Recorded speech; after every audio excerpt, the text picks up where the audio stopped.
အားလုံးပဲမင်္ဂလာပါ Amara ရဲ့ channel လေးမှာကြိုဆိုပါရစေ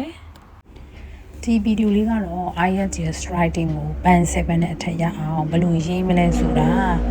နည်းလမ်းလေးတွေကိုပြောပြပေးသွားမှာဖြစ်ပါတယ်ပြီးခဲ့တဲ့ဗီဒီယိုလေးထဲမှာတော့အမှတ်ပေးစီမင်း၄ချက်ကိုအကြံဖြင့်ပြောပြထားပြီးဖြစ်လို့ဒီထဲမှာတော့ essay နမူနာလေးနဲ့အသေးစိတ်လေးတွေကိုဆက်ဆက်ပြီးပြောပြပေးသွားမှာဖြစ်ပါတယ် test 2ကိုပဲပြောပြပေးသွားပါမယ်ဘာဖြစ်လို့လဲဆိုတော့ test 2ကအရင်အရေးကြီးလို့ပါသူ့ကိုတည်တည်ချာချာပိုင်နိုင်ရေးနိုင်ပြီဆိုလို့ရှိရင် test 1က EACC ရေးလို့ရပါပြီအဲ့တော့ IELTS writing ကိုစဖြည့်မယ်ဆိုရင် test 2ကိုအရင်ဆုံးစဖြည့်မယ်ဖြည့်ပြီးဆိုတာနဲ့တန်ပြီးချရေးတာမျိုးမလုပ်ရပါဘူးအရင်ဆုံးမိကုန်းကိုနားလည်အောင်အချိန်ပေးပြီးဖတ်ပါ keyword တွေကို highlight လုပ်ဖို့လိုပါတယ်ဖတ်ပြီးလို့ရှိရင် keyword ကို highlight တန်းပြီးလုပ်မယ်အဲ့ဒါမှ idea ကိုစဉ်းစားတဲ့အခါမှာ topic ကနေလွဲမသွားဖို့ပဲဖြစ်ပါတယ်နောက်တစ်ချက်ကတော့ planning လုပ်ရမှာပဲ planning လုပ်ဖို့အတွက်အချိန်3မိနစ်ကနေ5မိနစ်ပေးဖို့လိုအပ်ပါတယ်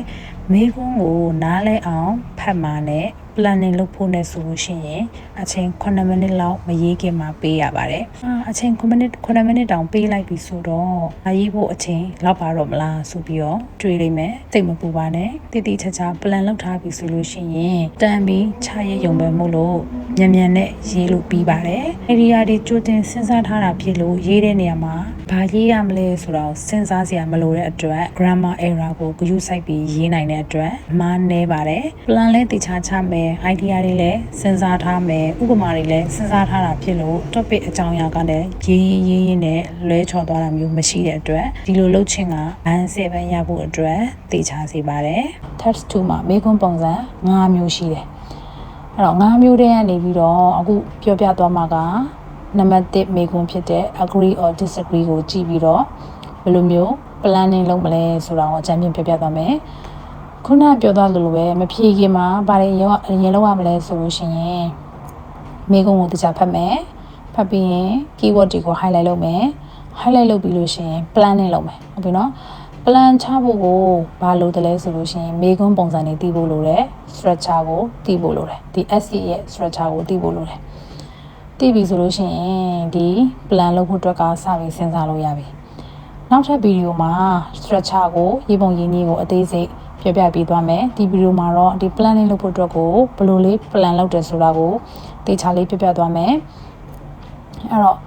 ဒီနံပါတ်1မိကွန်း agree or disagree ကိုဖြေမယ်เนาะမိကွန်းက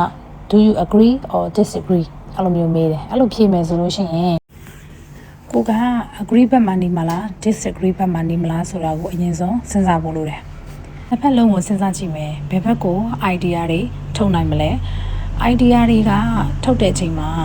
example ဥပမာပါပေးနိုင်တဲ့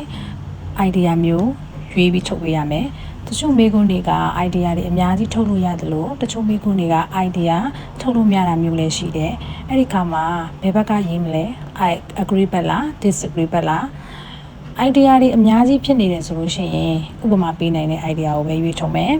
အဲ့ထက်မှာခိုင်မာတဲ့ဥပမာပေးနိုင်တဲ့ idea ကိုရွေးမယ်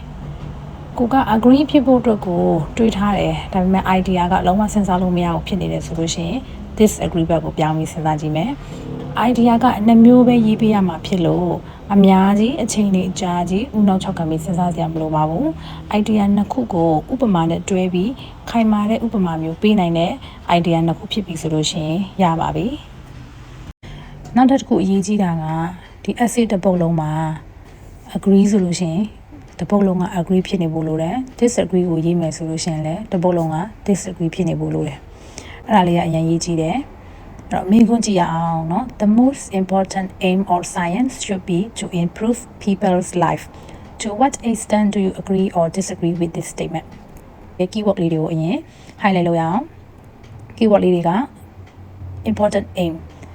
in science နောက်တစ်ခုက people's lifeအဲ့တော့ကိုစဉ်းစားတဲ့အကြောင်းအရာတွေအကုန်လုံးကဒီ၃ချက်ပါနေမှရမယ်အဲ့တော့လူဘဝတိုးတက်တာနဲ့သိပ္ပံပညာနဲ့ဒီသိပ္ပံပညာရည်ရွယ်ချက်နဲ့၃ခုလုံးဆက်နေမှကိုရေးတဲ့အကြောင်းအရာအဓိပ္ပာယ်ရှိမယ်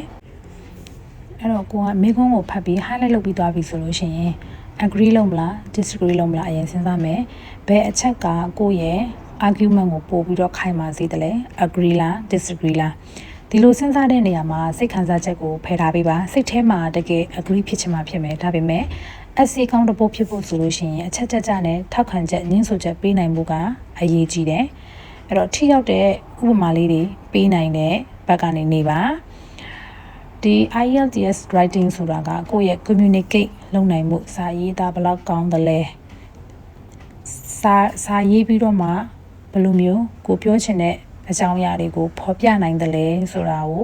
စစ်စစ်တာဖြစ်လို့ဘယ်လောက်တွေးခေါ်နိုင်တယ်လဲဘယ်လောက်တော်တယ်လဲဆိုတာအရင်မကြည့်ပါဘူးအဲ့တော့စိတ်ခံစားချက်ကိုပေးဖယ်ထားပါ agree နဲ့ disagree နှစ်မျိုးလုံးကို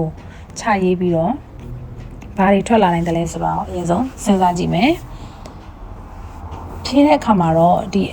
idea တွေကိုနှစ်ဖက်လုံးရဲ့ idea ကိုစိတ်ထဲကနေပဲစဉ်းစားပြီးရေးချင်မယ်ဘယ်ဟာပို့ပြီးခိုင်မာတယ်လဲဆိုတော့ရွေးပြီးတာနဲ့တေချာပြီဆိုလို့ရှိရင်အကြမ်းဖြင့် plan ချရေးလို့ရပြီဘယ်လို plan လုပ်မလဲဆိုတာကိုလက်တွေ့ကြကြစဉ်းစားကြည့်အောင် science ဆိုတာကအရန်ကျယ်ပြန့်တယ် science ဆိုတာကအရန်ကျယ်ပြန့်တယ် business science လည်းရှိမယ်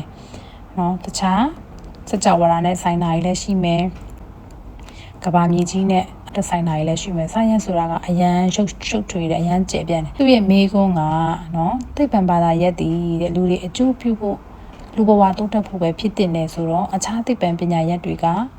မရှိသင့်ဘူးဆိုတဲ့သဘောဖြစ်သွားတယ်အဲ့တော့ကိုက agree လုပ်မယ်ဆိုလို့ရှိရင် agree ရဲ့ idea ဘာဖြစ်မလဲဟုတ်တယ်သိပ္ပံပညာဆိုတာကလူတွေရဲ့ဘဝတိုးတက်ဖို့ပဲဖြစ်တင်နေဆိုတော့ဒီဟာကိုသဘောတူပါတယ်ဆိုလို့ရှိရင်ဥပမာရပါပြီးမယ်ဘာကြောင့်သဘောတူတယ်လဲဘာကြောင့်သဘောတူတယ်စိတ်ပညာတွေရဲ့အရေးပါပေါ့နော်စိတ်ပညာတွေဘယ်လောက်တောင်အရေးပါတယ်လဲဆိုလို့ရှိရင်လူတွေရဲ့စိတ်ပညာမရှိခင်တော့ကမတိုးတက်ခင်တော့ကအခြေအနေနဲ့နော်အခုလက်ရှိစိတ်ပညာတိုးတက်နေတဲ့အခြေအနေနဲ့ဘယ်လောက်ကခြားသွားလဲလူတွေဘယ်လောက်အသက်ကာကွယ်နိုင်တယ်လဲတည်ဆုံမှုတွေဘယ်လောက်တောင်ရောကျသွားတယ်လဲဥပမာအားပြောရမယ်ဆိုလို့ရှိရင် example ပေးမယ်ဆိုလို့ရှိရင်ကင်ဆာတွေကိုကုသတဲ့နေရာမှာတိုးတက်လာတဲ့အတွက်ကင်ဆာကြောင့်သေတဲ့လူတွေနည်းသွားတယ်เนาะအဲ့တော့လူအသက်တွေအများကြီးကယ်နိုင်တယ်နောက်ထပ်ဒုတိယ idea စဉ်းစားမယ်ဆိုလို့ရှိရင်လူဘဝတိုးတက်ဖို့အတွက်ဆိုတော့เนาะ technology ဟုတ်တယ် technology ဆိုတာလည်းလူဘဝအတွက်မှာအရန်ကိုအရေးပါတယ်။ဘာကြောင့်လဲ technology တွေမရှိခင်တော့ဘဝနဲ့အခုလက်ရှိနေတဲ့ဘဝကိုရှင်းပြီးပြောပြမယ်။ဟုတ်ပြီဥပမာအဖြစ်ပြောရမယ်ဆိုလို့ရှိရင်ကားတွေပေါ်လာတယ်လေယာဉ်ပြန်တွေပေါ်လာတယ်ဟုတ်လားအင်တာနက်တွေပေါ်လာတယ်ဥပမာတွေပေးကြရအများကြီးပဲเนาะအဲ့လိုမျိုးစဉ်းစားလို့ရတယ်ဟုတ်ပြီကိုကသဘောမတူဘူးเนาะသိပ္ပံပညာဆိုတာလူဘဝတိုးတက်ဖို့ပဲမဖြစ်သင့်ဘူးဆိုရင်ဘာကြောင့်လဲเนาะပြောရမယ်ဆိုလို့ရှိရင်ဥပမာ environmental science ကိုကြည့်မယ် environmental ဆိုတာကလူဘဝနဲ့လူတွေရဲ့အသက်နဲ့ဓာတ်ရိုက်သက်ဆိုင်သလားမသက်ဆိုင်ဘူးဒါပေမဲ့ဒီ environmental ကလူတွေဘဝနဲ့ဓာတ်ရိုက်မသက်ဆိုင်တော့လဲတွယ်ဝိုက်ပြီးသက်ဆိုင်တယ်လူတွေနေတဲ့ဒီပတ်ဝန်းကျင်သားမကောင်းဘူးပတ်ဝန်းကျင်သားအခုလိုမျိုးပေါ့လေထုတွေညဉ့်ညမ်းနေတယ်ဟုတ်သလားရေတွေရှားပါနေတာမျိုးတွေဆိုတာဒီ environmental science နဲ့ပဲသက်ဆိုင်တယ်အဲ့တော့လူတွေဒါအဲ့လိုမျိုးတွေမလေ့လာဘူးဆိုလို့ရှိရင်တချင်းမှာတော့ဒီလူတွေအသက်ကိုလာပြီးတော့ဒုက္ခပေးနိုင်တယ်ဟုတ်လားလက်ရှိတောင်မှဒီ pollution တွေကြောင့်လူတွေ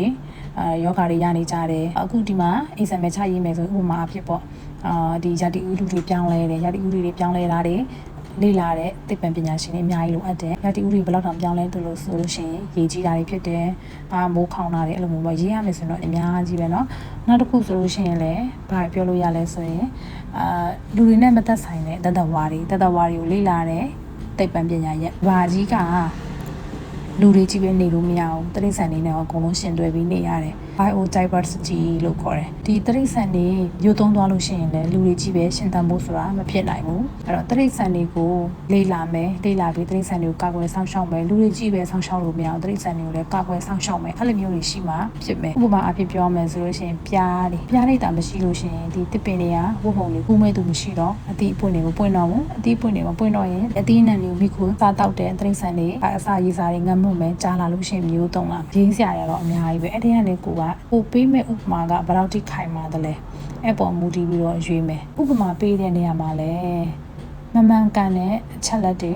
ရာဂိုင်နှုန်းတွေကိုရှောက်ထည့်ပြီးတော့မရေးပါနဲ့ကိုတေချာတည်တဲ့ရာဂိုင်နှုန်းတွေကိုပဲထည့်မယ်ရာဂိုင်နှုန်းကနေရာတကာထည့်စရာမလိုဘူးခုနလိုပဲခိုင်မာတိကျတဲ့ချက်လက်ဖြစ်ရမယ်ရာဂိုင်နှုန်းနဲ့အတိကျမသိဘူးဆိုလို့ရှိရင်လည်းခမှန်းကြည့်ပေါ့အများကြီးထားပါလူတွေအသက်အများကြီးကဲတင်ခဲ့တယ် ဟုတ်လားအဲ့လိုမျိုးလေးပဲရေးလို့ရတယ်သူတိကျမသိတဲ့ data ကိုဖန်တီးပြီးတော့မရေးပါနဲ့ရာခိုင်နှုန်းတွေဖန်တီးပြီးတော့မရေးပါနဲ့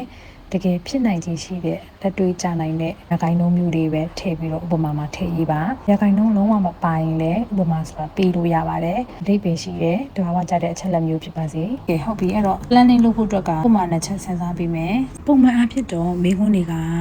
idea နှစ်ခုပဲစဉ်းစားပေးဖို့လိုတယ်